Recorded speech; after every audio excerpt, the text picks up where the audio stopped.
years ago, whenever my father-in-law said, "You can ride with us to church tonight," that's when my whole life changed.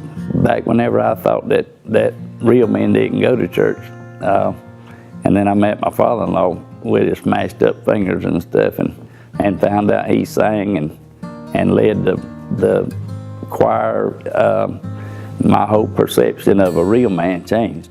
A real man, he'll go to church, because if he don't go to church and don't get right with the Lord, he's probably less than a half a man, because he couldn't have a full life without God.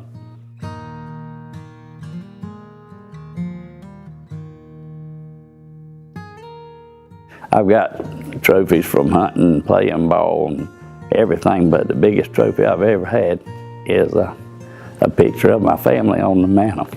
As far as my kids and wife and family all working through the cancer, and it's going to be, the doctor said could be 9 months, it could be 10 months, or it could be 8 months, but at the same time it's going to be close. And hardest thing of this whole thing was telling the kids what the doctor had said. And but being Christians themselves, and I told them, I said, I'll be in heaven, I'll be waiting on y'all there. I don't understand how in the world somebody could not be a Christian and the doctor tell them you got 9 months. I don't see how they could handle it at all. I would have fell apart. And so, aside of God, I don't see how somebody could handle it.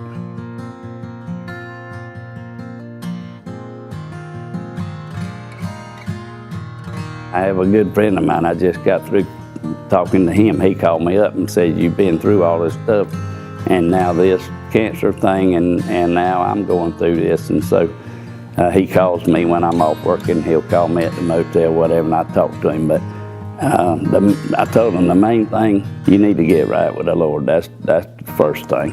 But I said, other than that, I said, don't ever hang up the phone or leave the house or go to bed at night without telling everybody that you love them.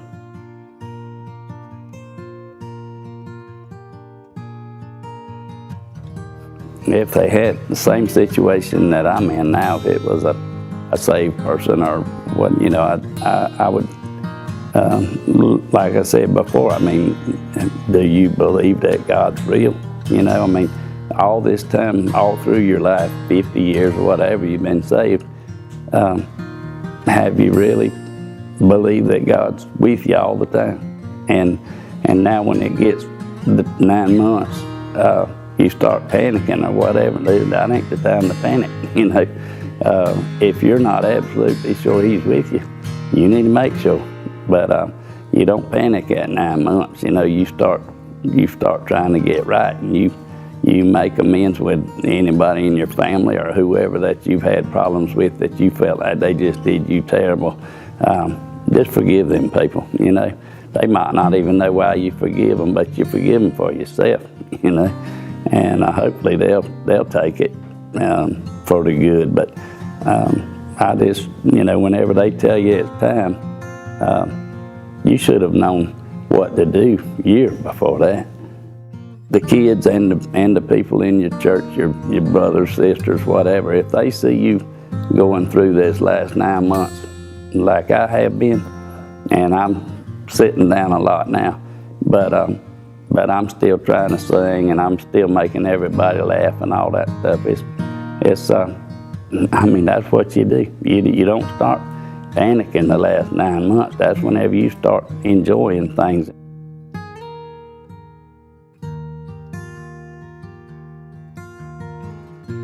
I listen to songs a lot. I listen when somebody's reading or whatever. I just never have been a big reader, but of anything. And but probably more songs than anything else. And